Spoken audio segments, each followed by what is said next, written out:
And we are live. Good morning, good afternoon, good evening, wherever in the world you are. It's V the Guerrilla Economist coming to you live on Rogue Money Radio. We have none other than a very, very, very special guest. And I thank God for him to be on board. I'm very thankful for CJ to help set this whole entire thing up. I'm getting some reverb. CJ, you hear that? Just a tad echo. Yeah, I hear a little bit of an echo. All right, no worries. So we have with us the one and only Michael Snyder. If guys, I know you've been to his website, theeconomiccollapseblog.com, and that is one of the sites that I've been visiting since late 2011. So here we are in 2017 in the very crux of global events, and Mike and I are finally able to get together on this interview. I hope and pray to God it'll be the first of many. I love Michael's work. I've been a huge fan of the Economic Collapse blog for many, many years. And I'm very excited to have him on. Michael is one of the most popular conservative authors in America. He's the author of 4 books. He has been a frequent guest on major radio and television shows all over the nation. His websites have been viewed more than 100 million times, and Michael's articles are also republished on dozens of other major websites, and this includes some of the biggest alt news websites on the entire planet. Michael is the owner of the Economics Collapse blog, and he is running as a candidate in Idaho for U.S. Congress. So those of you that are in his district, I urge all of the Idahoans that are listening to this broadcast to go out there, support Mike. Let's get our voices, our people in office, because that's where we win. We win at the local level. And guys, like I said this so many times, 2018 is a big, big day. It's a big, big event, the midterm elections, and we need to make sure that we come out winning. So without further ado, Michael, welcome aboard, sir. How are you?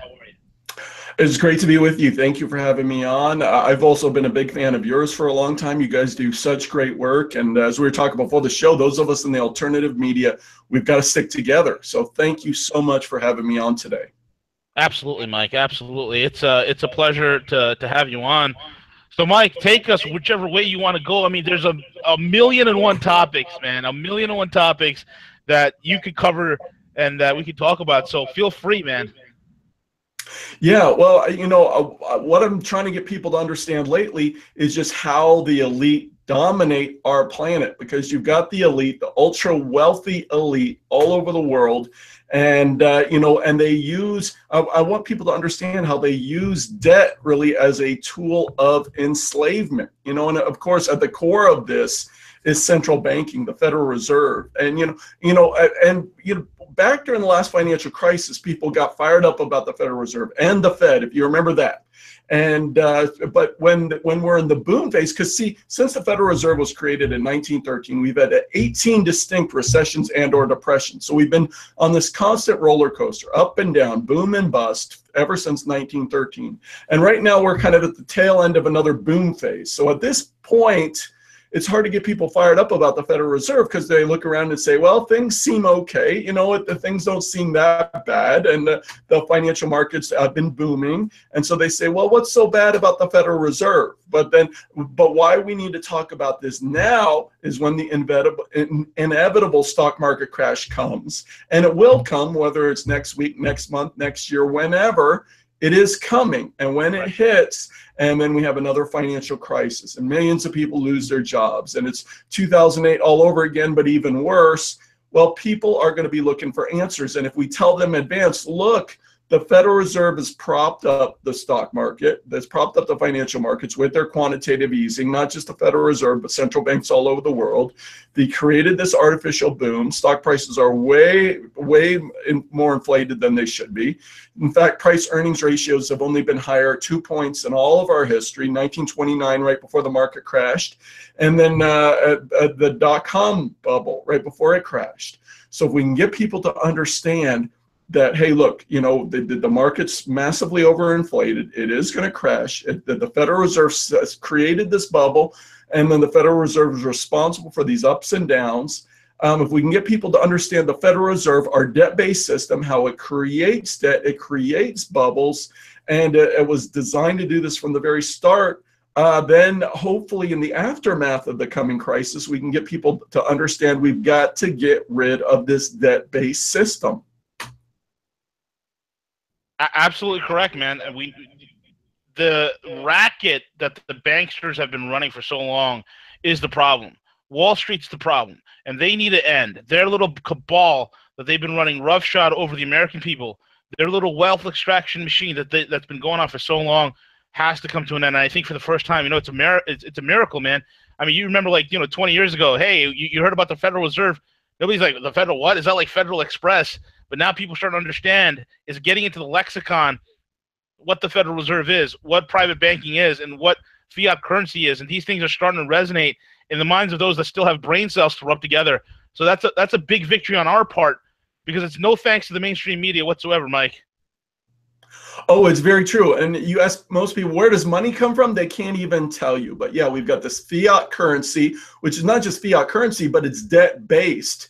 And so before 1913, when the Fed was created, we never had a persistent ongoing problem with inflation. But since the Federal Reserve was created, the value of the dollar has fallen by about 98%.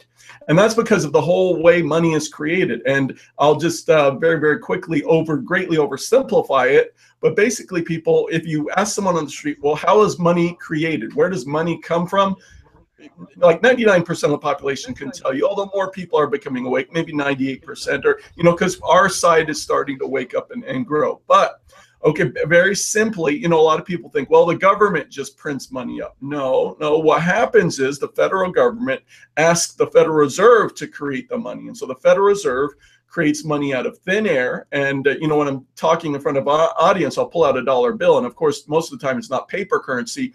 Most of the time it's electronic currency. Right. So what happens is the federal government says Federal Reserve, which is actually not part of the federal government. It's a private central banking cartel. The Federal Reserve creates the money out of thin air, gives it to the federal government in exchange for U.S. Treasury bonds, which is debt. Now, the amount of debt that is created is actually greater than the amount of money created, because we have to pay interest on that debt. And the Federal Reserve, of course, auctions off the Treasury bonds and so forth. But the U.S. government has to eventually pay that off. So, how is that possible? Well, the theory is that the money that's created will spin it through the economy fast enough and tax it at a high enough rate that we could not only pay for everything we need to do for the government, but also pay off the debt and the interest. Of course, that never happens in reality. So eventually the government has to go back to the Federal Reserve and ask for even more money. And so the process begins again. And what this creates is a debt spiral. And that's what it was designed to do. The Wall Street bankers that created this system wanted to create a debt spiral from which we could never possibly escape.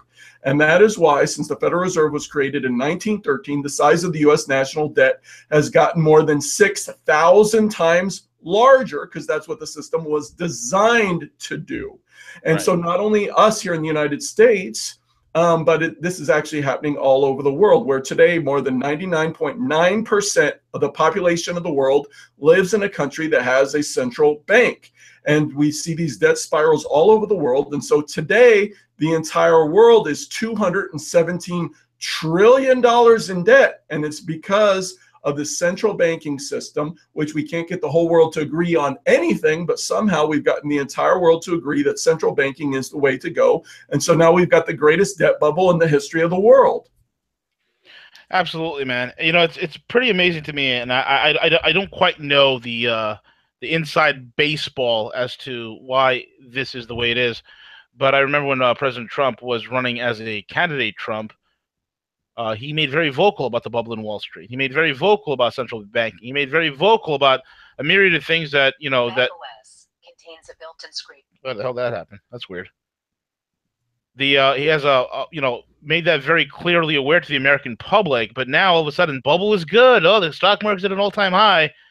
I think it's a very dangerous move that all of a sudden now he is trying to make it his bubble, make it, take ownership of the fact that this whole fictitious Wall Street bubble is somehow a good thing.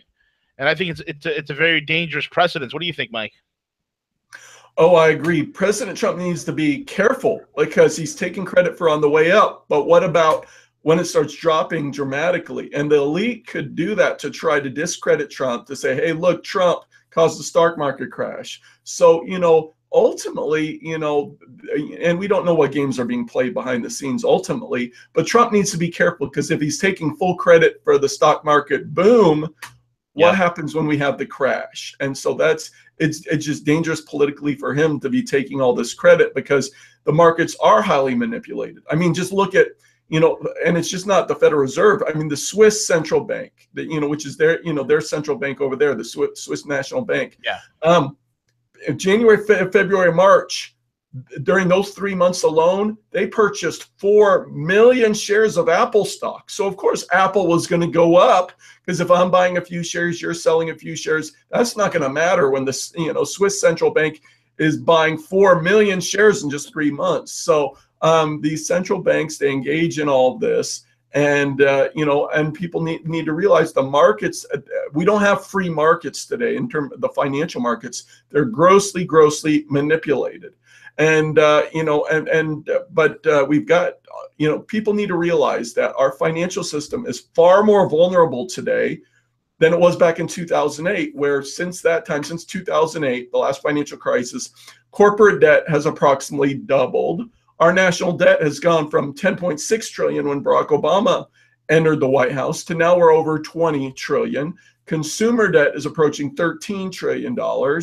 Our long-term economic and financial problems haven't been fixed. Nothing's been fixed. It was just all papered over. The bubble was reinflated, and it's the biggest bubble ever now, and it's going to burst at some point.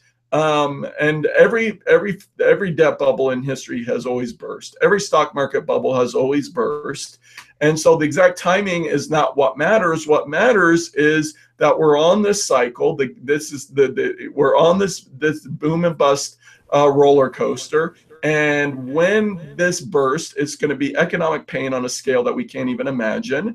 And that's why we got to keep warning people about it, because when this falls apart, then, perhaps then people will be ready for some of the answers that are necessary. Absolutely, my man. Absolutely. Let me ask you this. I mean, recently it was announced by China, something that, you put this on your website. I remember going back to 2012, warning about it. I've done the same. We're basically a small cadre of a handful of people that have been warning about a petro yuan with a gold trade settlement. It's finally here. It's coming. It could be launched before this year is even out.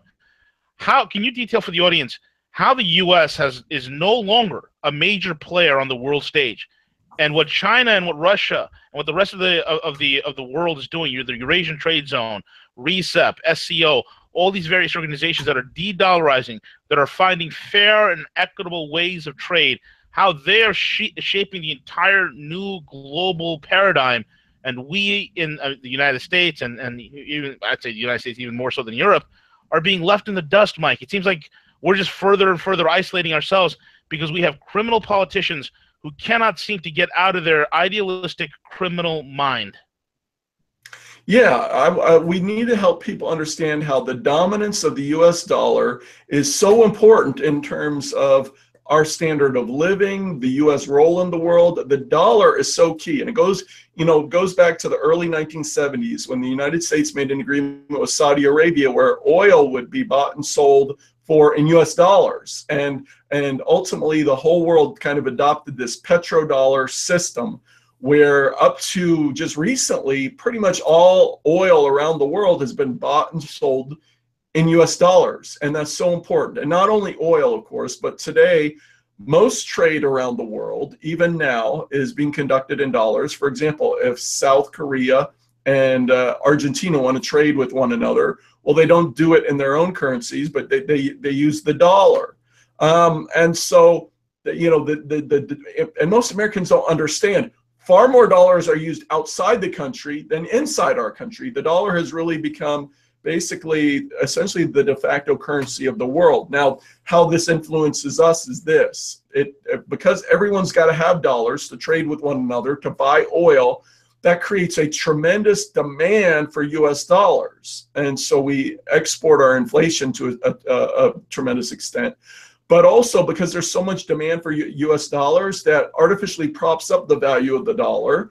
And that allows us to, for example, to go to Walmart or to go to the dollar store and to fill up our carts with lots and lots of very cheap stuff made overseas. because the dollar is artificially inflated. Its value, if the rest of the world didn't need our dollars, wasn't using our dollars, then the demand for dollars would go way down. The value of the dollar would go way down. And all of a sudden, the stuff we have to pay $1 for today would cost maybe $2, maybe $3, you know? That our standard of living, the fact that we can go to the store and buy such inexpensive goods to a large degree is dependent on this system. Also, the major exporting nations, such as Saudi Arabia, such as China, whatever, they end up with huge piles of dollars. And instead of just sitting on all that cash, what they do is they're looking for ways to invest all those dollars in things that they can liquidate quickly if they need to. So if they need to use those dollars, they can have access to them, but in the meantime, earn a return. So what they do, they'll pour a lot of that cash into our stock market, helps prop up our stock market. Also, they have poured incredible amounts of money into U.S. Treasuries, because those are easy to liquidate and use if they need to. They're very safe investments. And so tremendous, what happens is they end up with giant piles of dollars, then they lend them back to us at ultra low interest rates, which has enabled us to get $20 trillion in debt. Because if the average rate of interest on U.S. government debt just went back to the long-term average of over 5%, well, we'd be paying over $1 trillion in interest just on the national debt, and the game would be over. But because of this game where they've invested their dollars in our treasuries at ultra low interest rates, we've been able to just borrow trillions and trillions of dollars and get to $20 trillion in debt, which is just absolutely insane. So if the rest of the world starts moving away from this system, our standard of living goes down, interest rates on U.S. government debt start going up, we start getting into tremendous financial trouble.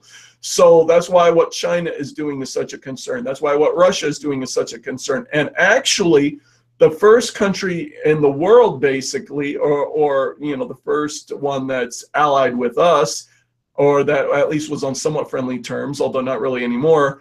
But basically, the Venezuela is what I'm getting at. Venezuela recently, because we hit them with sanctions, and then they came back and said, "We'll get you.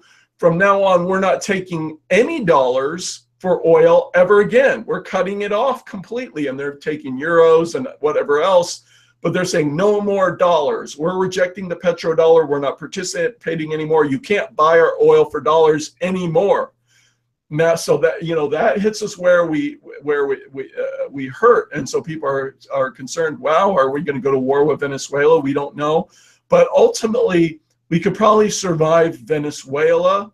But if other countries start following their lead, that's going to be a major problem for us. Yeah, I agree wholeheartedly. And, you know, the whole world is de-dollarizing because they realize once they de-dollarize, they don't have to deal with the unreliable partner in business that the United States is. They don't have to subsidize U.S. military spelunking throughout vulnerable countries throughout the world. They don't have to do any of that. It actually becomes a very peaceful thing. And it saddens my heart that our country's been usurped, hijacked by a cabal for the last several decades, last 100 years or so, maybe even more, where we are right now the biggest troublemakers on the world stage, Mike. I think it's problematic, and I think it's high time the American public knew this. And I think right now with the recent polls, it shows that Americans are more concerned about corrupt politicians than they are with ISIS. So that's a good thing. Oh, it is a very good thing. And of course, approval ratings for Congress have been under 20% for years, going back years and years. You know, so if a presidential approval rating gets down to 40%, people start freaking out. But people hate Congress. They're sick of the corruption in Washington, D.C., where it's all about the money. And then, and that's how one of the ways the elite control us, because they buy elections. And then once an incumbent gets in, well, incumbents are reelected to the Senate, going all the way back to World War II at over 80%, well over 80%, and to the House of Representatives, well over 90%. And in 2016, it was like 93% for the Senate, 97% for the House. I think it was even higher. So once these guys get in there, they stay in there forever. And, and part of it is, is, you know, if they vote the right way, if they vote the way the lobbyists want, then they're invited to receptions across the street from the Capitol where campaign donation checks are just magically waiting there for them. And so it's all about the money. It's all about doing the bidding of the elite, the lobbyists, and the special interests. And so the American people, just ordinary people like us, have been frustrated because it seems like no matter what we do, no matter who we send to Washington, the agenda of the elite continues to move forward. The agenda of the globalists continues to move forward. Although, you know, there are signs of starting to change with the election of Donald Trump. Of course, he fought the establishment in the Republican Party and the Democrat Party. He beat them all and won. So that was a beautiful thing. And we're starting to see some other good people rise up around the country. So we want to take our government back because, you know, for decades, both parties have been dominated and controlled by the elite. Yeah, absolutely correct, man. I mean, and I think people are starting to recognize that the Democrats and the Republicrats are two wings on the same dragon. Oh, it's absolutely true. But, you know, with Senator Flake saying, hey, he's not going to run again. Or Senator I love that Corpus. name, by the way. I love the name Flake. It fits him.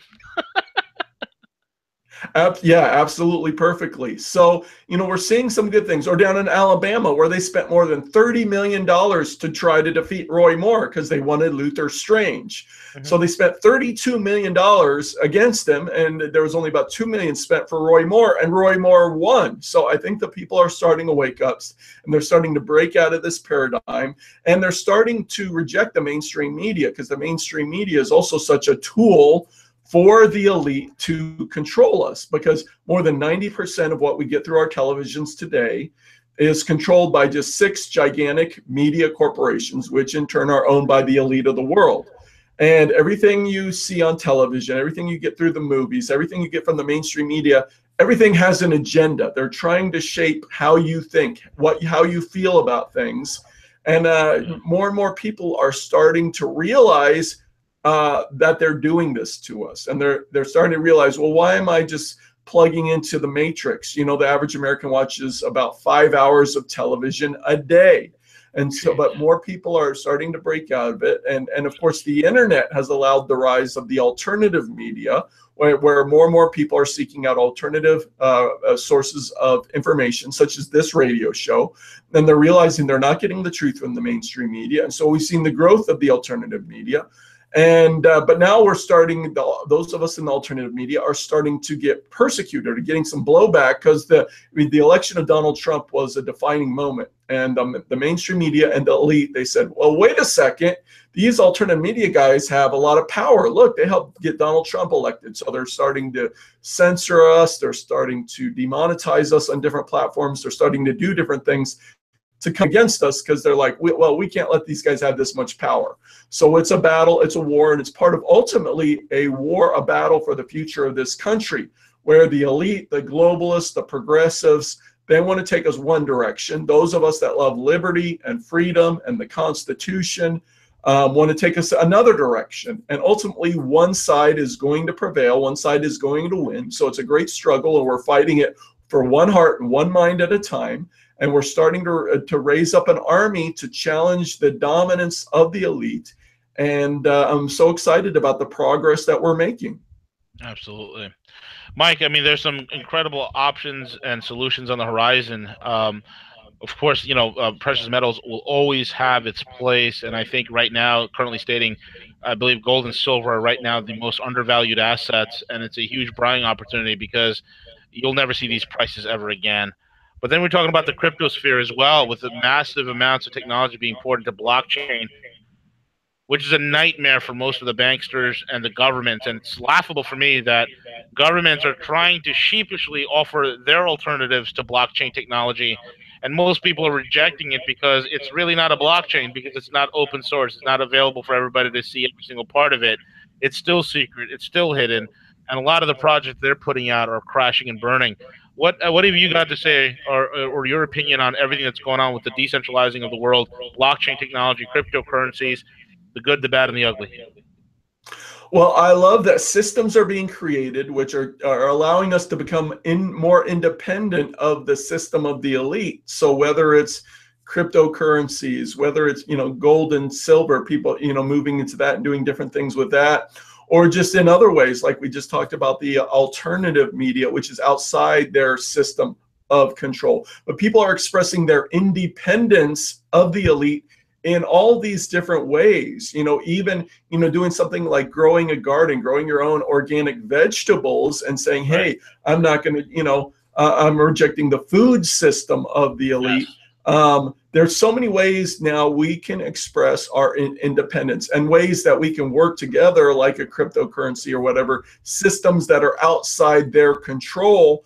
It's a beautiful thing. So it's a way to fight back, not fighting with guns or bullets, but it's a way to peacefully fight back. And it's a way to express our rebellion against their control, their system, their dominance.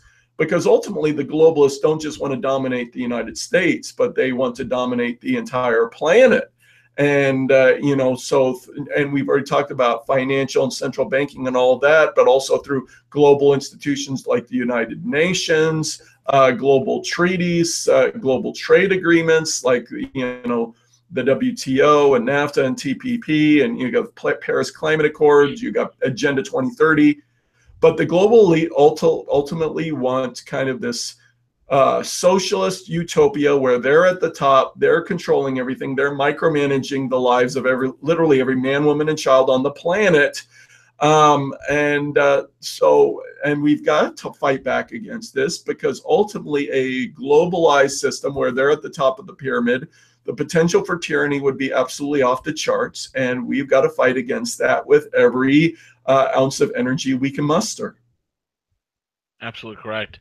There's an old saying that one of the best ways to kill a tumor is to cut off its blood supplies, and in this case, by us not participating in their banking system, not participating in their food system, not participating in their various cartels that they use to control our lives, it is the best way. It's the best way of us to letting them know we don't need you guys anymore.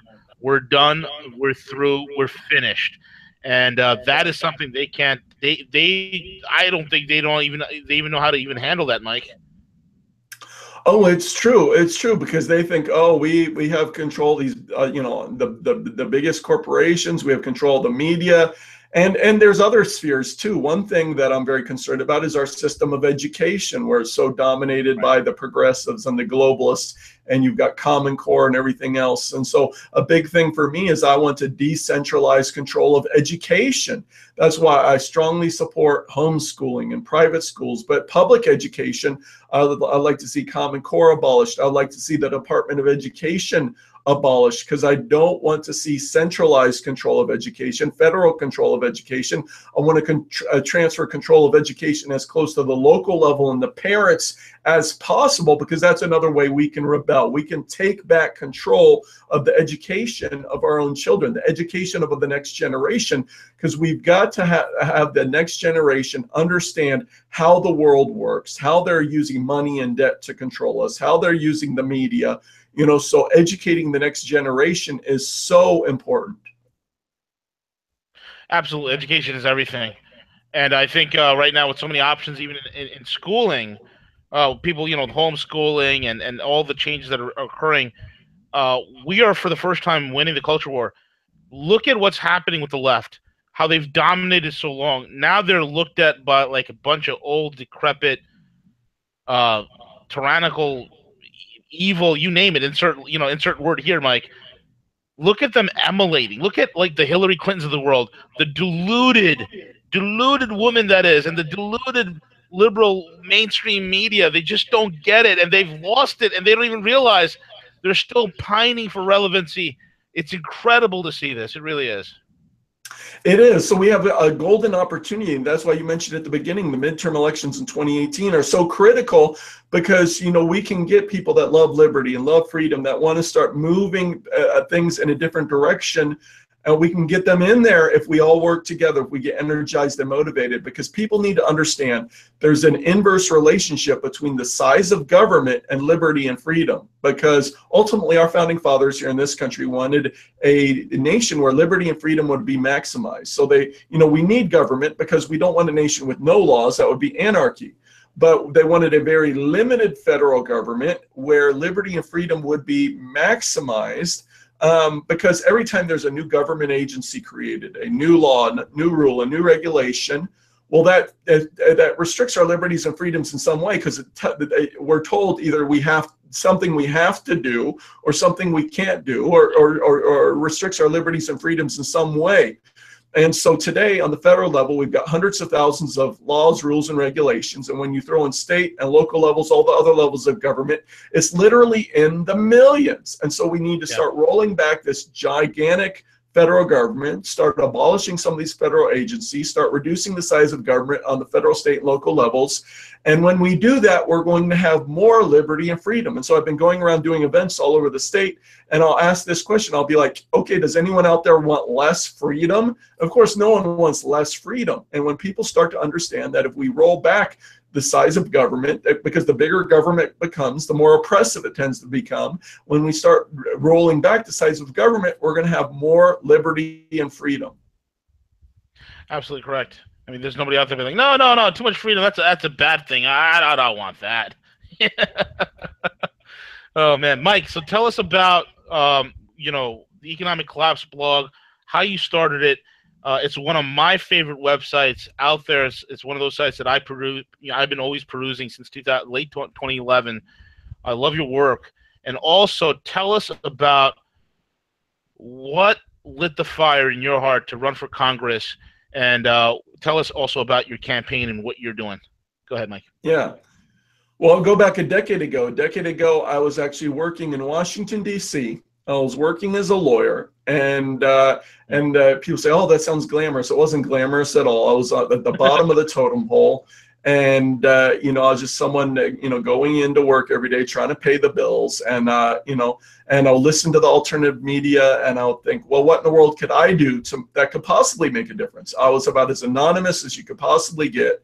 No one cared who I was. No one cared if I lived or died. And I thought, well, what could I do? So I heard about this thing called blogging, and I researched it. I said, well, there's a million other blogs out there. Why would anyone in the world have it, be interested in what I have to say? But I started with a few small blogs, and at first you could have measured my audience with a microscope, but I stuck with it. And over time, my readership started to grow. And in late 2009, I started the Economic Collapse blog. And it really struck a chord because at that time we're, still in the financial crisis, coming out of it. And people, millions of people had lost their jobs, and people were frustrated because they knew they weren't getting straight answers from the mainstream media. So they're seeking out alternative sources of information. And so the website really took off. And since then I've created other websites such as themostimportantnews.com. And and the readership just started to explode. And since that time, my websites have been visited more than 100 million times. And then, of course, my articles are syndicated and redistributed on dozens of other websites all over the country. Some much, much larger than my own website, where they're read even more than on my own website. And so, just from now we live up in the mountains of Idaho, and from our home here, we literally touch the entire planet through our writing, and it's a wonderful thing. And I thought I would be doing that for many years to come. But a few months ago, I decided to run for Congress instead of just talking about making changes, actually trying to do something about this. And the beautiful thing about this race, and I want those listening to understand, usually if you run for Congress, you're running against somebody who already has the seat, called an incumbent. They usually have a huge war chest, tons of name recognition, very difficult to do. But in this race, the guy who holds the seat right now is moving on to run for governor. So there's no incumbent. And the race is totally wide open. No one's raised that much money so far.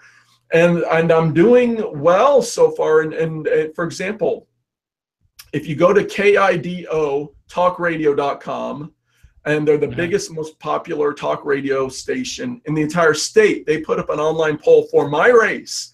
And there's 5 of us running, and they put up this online poll, and we're winning We are Wow. winning. In fact, we have more votes than all the other candidates combined. And of course, a scientific poll would show a much closer race. But what this shows is we've got a ton of enthusiasm, a ton of excitement. We're creating enormous buzz all over the state. We've been campaigning really hard. People are super excited, and so things are going well. But we need more people to get involved, to volunteer, to contribute, to help us on social media.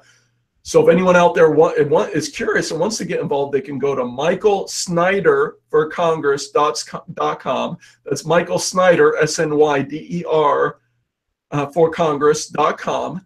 And they can learn more. They can learn all about what we're trying to do. But we need good men and women to run for office all over the country, and that's what we're all about. Because one person in Congress can make a difference, like a Ron Paul.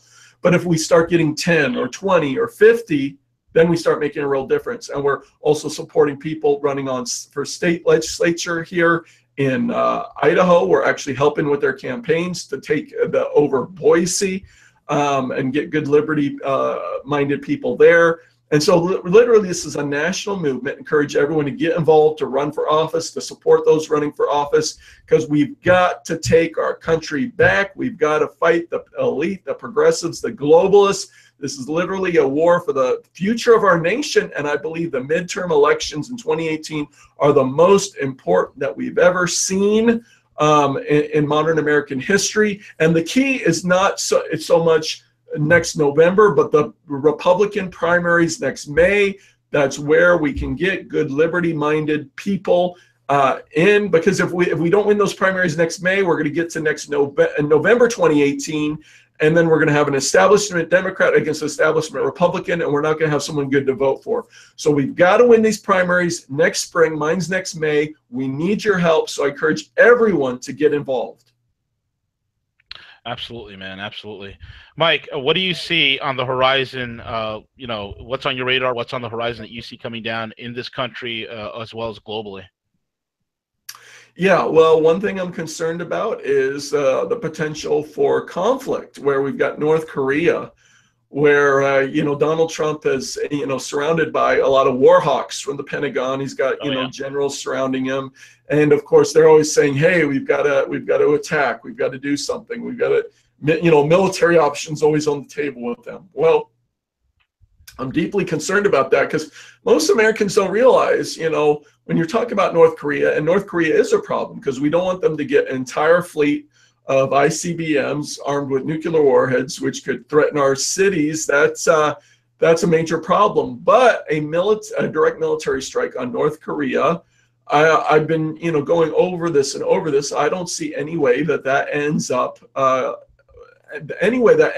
In fact, most scenarios kind of end up with millions of people dead, because the instant we strike North Korea, well, they've got nukes, but in addition, they've got huge stockpiles of chemical and biological war weapons. And even beyond that, they've got one of the largest artillery forces on the entire planet, where even just their artillery could rain fire on Seoul, South Korea, where they got 10 million people living in Seoul, like 20 million people in the metropolitan area, roughly.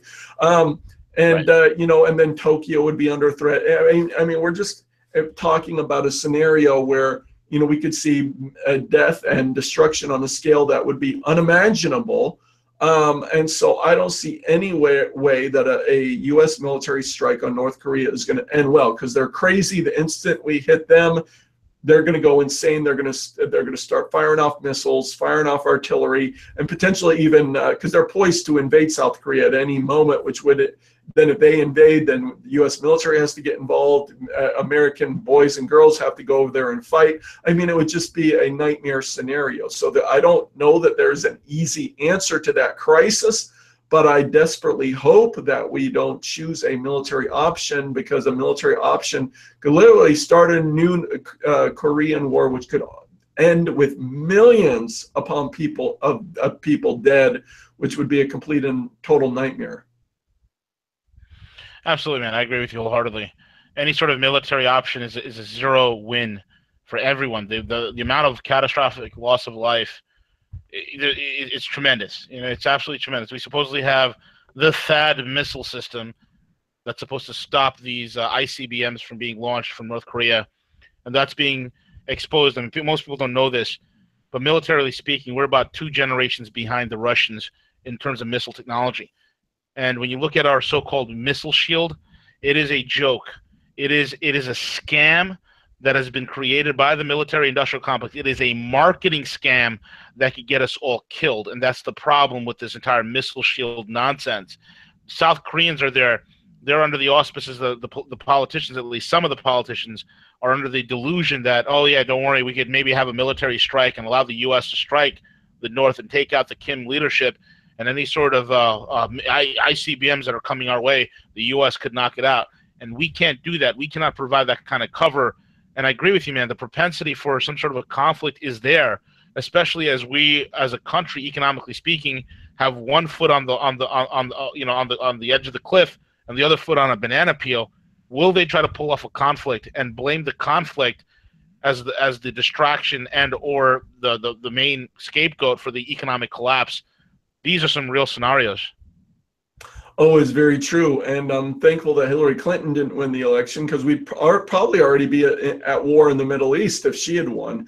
And there's also the potential for war in the Middle East even under Trump, because there's a constant push to get involved in the civil war in Syria, even more directly, and which could potentially bring us into conflict with, of course, not only Syria, but you've got Iran in there, you've got Hezbollah, but most importantly, the Russians, and could create an entire regional war there in the Middle East. So that's a hot spot to be concerned about as well. So, we just got to be very careful on the foreign policy front, because one wrong move could literally set off World War III. Yep, absolutely correct. And and that's the thing here. It's I thank God that she's not elected, because she would have gotten us into World War III. She would have went into the bunker, and then when she came out of the bunker, she would have sold whatever's left of the country that's not turned to ashes, piecemeal, over to some globalist interest.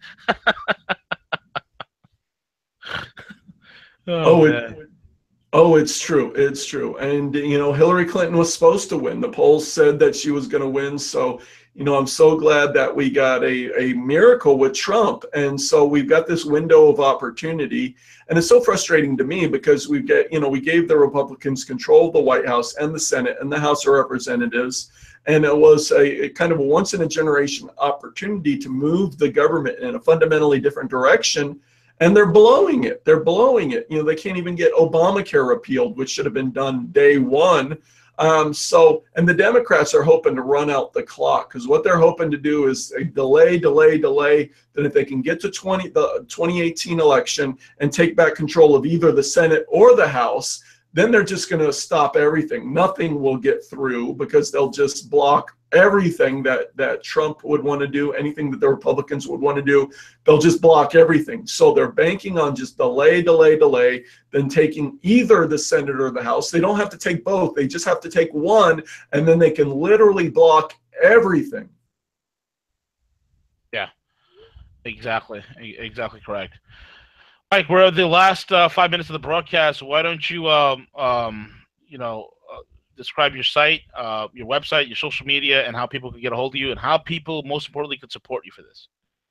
Yeah, the website that I'm primarily known for is theeconomiccollapseblog.com, or if you just go to Google and you type in The Economic Collapse, it's the first result that comes up. And there I talk about a lot of things we've talked about today.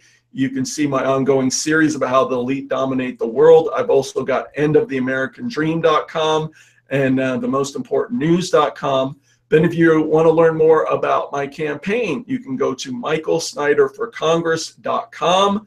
I'm running in Idaho's 1st congressional district. Here in Idaho, we've got only 2 districts because our population is not that large. So I'm in the 1st district, which goes from the very top of the Idaho Panhandle, the Canadian border, all the way along the western counties, down past Boise, all the way down to literally the southern border of the state. So it literally takes 10 hours to drive from the very top of the state to the very bottom. But if you love liberty, if you love freedom, if you are excited about the things we're talking about today, I'm running on a Ron Paul platform. I support President Trump. I love liberty and freedom. I want to get us back to the Constitution. And we've talked about so many of these things today, but if you're excited about what I'm trying to do and you want to get involved, we need your help. We need more volunteers. We need help on social media. If you go to Facebook and you go search for Michael Snyder for Congress, share our stuff, like our stuff, help us get the message out through Facebook. We need people to donate because, like I said earlier, that nobody in this race has raised very much money at all. And it doesn't take a ton of money up here to win campaigns. So every single dollar makes a tremendous difference, and we do need your help. And so if you go to the website, you can donate, you can contribute, you can get involved, you can find other ways you can help and get involved with the campaign. We need people to help put up signs and bumper stickers all throughout the district, and you can get involved that way. We've got events coming up. But and get involved in campaigns all around the country, because this is an opportunity to take our country back, to fight back against the elite, to do something. But we've got to work together. We've got to get motivated, and if we do, we can do this. Absolutely can. And that's what people need to understand. These are the victories that we need. We cannot hope to have these criminal congressmen and senators who have been milking and fleecing the system, and God only knows what other heinous evil deeds that these guys have been up to for the last several decades. We can't look upon them for change. Change happens at the local level. Change happens when we inject new, fresh blood, young individuals, people like Mike Snyder, who have incredible ideas, who have revolutionary ideas. And it's a revolutionary in the sense of getting us back to sound money, sound banking, and the Constitution, most importantly. So folks, everybody out there, whether you're in Idaho or you're not, support Mike, support the Economic Collapse blog. It is guerrilla approved, guerrilla recommended. I've been a big fan, again, since late 2011 of Mike's work. And I'm telling you, it's one of my go-to sites when I want to see what the heck's going on in the world. It's one of those sites that I peruse. So please take advantage of that. Support Michael for Congress. It's important. This is how we win, folks. This is how we win. Don't think we've lost this, because we are on the winning side. And that's what I would do to encourage everybody listening out there. We are on the winning side. Don't you? I mean, absolutely. I know you agree with me, Mike. Oh yeah, and we're seeing evidence of that all the time. And and in the past, I've heard people say, "Well, how can we fight back against the elite? They've got all the money, they've got all the power, they've got all the the television and the media." Well, at the end of the day, I mean, you go back to the Revolutionary War. Our forefathers, they put everything on the line: their lives, their families, their futures, their businesses, everything on the line to rebel against the mighty British Empire. The British Empire, the most powerful empire on the entire planet. And the rest of the world thought they were crazy. They was like, how in the world are you going to fight the British Empire, get your independence from them? And no, you're going to get crushed. But our founding fathers had faith. They believed that they could do it. They put everything on the line. And because they did, the United States of America exists today. And so now it's our turn. Yeah, the elite are powerful. Yeah, they've got a lot of money. They've got, they have a lot of things going for them. But we have the truth. We have the cause of liberty and freedom behind us. And every generation of Americans has had to fight for liberty and freedom. And now it's our turn. And if we have faith, if we have courage, if we will just simply not give up, we can do it too. We can defeat them. We can take our country back. And it's for our children. It's our grandchildren. This battle, this struggle is going to determine what kind of country, what kind of world they're going to grow up in, what kind of future they're going to have. So it's up to us. It's in our hands. We can't let them down. And it's not about one person or one election, or, it's not even about politics, but we need to take back education and the judiciary and even the media. Through the alternative media, we're directly challenging the mainstream media. But every realm of society, we've got to fight for liberty and freedom and the truth. And we're doing it. We're making progress. And we need to, don't ever get discouraged, because there's going to be ups and downs. But if we all work together, we can do this. Absolutely. Michael Snyder, the man, the myth, the legend himself. Thank you so much, sir, for being on. Thank you for sharing your heart and your passion with us over here at Rogue Money. Man, we're big fans of your work, and we're going to support you as much as we can, brother. Thank you so much, folks. Again, follow Mike on his blog, economicscollapseblog.com. Check it out. Mike Snyder for Congress. Take it away, CJ.